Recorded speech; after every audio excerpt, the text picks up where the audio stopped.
watching us.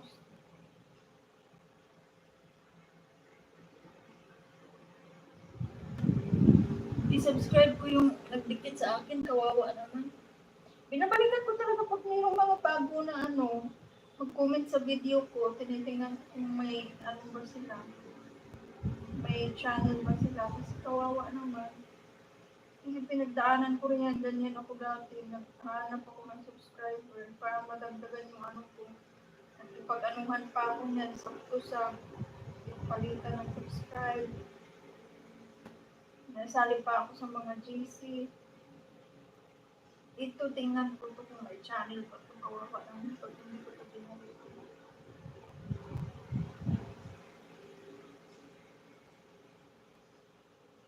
JB Guitar Tutorial.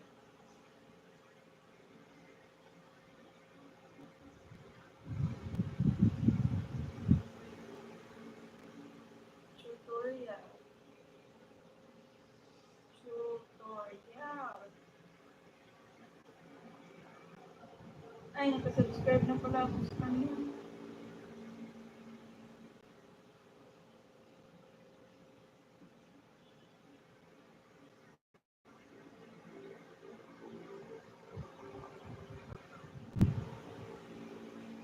Manood na lang ako ng video niya.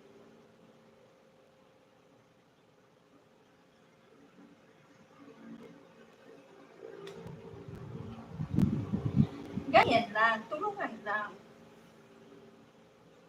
Masaya din dito sa YouTube, marami kang nakikilalang mga kaibigan. Dami kong naging kaibigan dito sa YouTube na parang close ko na. Just in, social media, dito lang sa YouTube. Tapos yung iba nakaka-chat ko.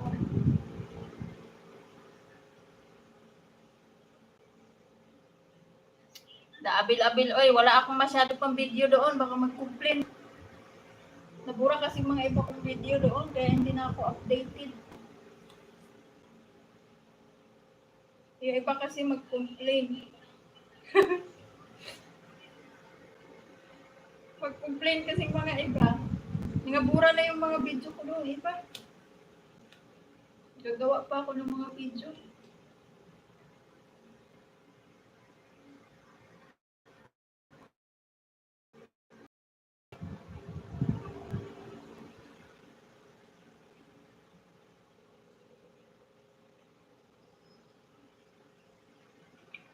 Bakit ba kasi? Alam mo, bumili ako sa Mag-Inasal. Ang pangit na ng kanin nila, parang lugaw. Bumili kasi ako, kinain namin nung kasama ko pag-uwi namin nung Sabado, namasyal kami. Naulan, init na init yun, di ba? Tapos pag-uwi namin naulan, nung tanghali nabutan kami ng ulan. So sabi namin, diretso na lang kami dito na kami kakain. Hindi bumili. Bumili ako sa Mag-Inasal. Putik pag, yung kanin, parang lugaw, pangit. Pangit pagkasaing. Tapos parang as in, lugaw. Sabi ko, wala, bakit ganito yung ganito na yung kanin nila.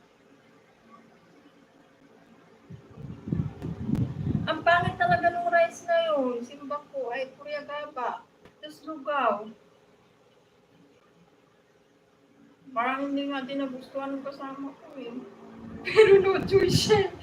No choice eh. Ayaw ko na bumalik. Nabasa na nga ako sa ulan eh. Chicken na lang kinain namin. Tapos siyempre nagtagay kami dalawa. Kinulutan namin ng chicken. Bumili na rin ako ng chichirya pulutan. Hanggang sa lalasing.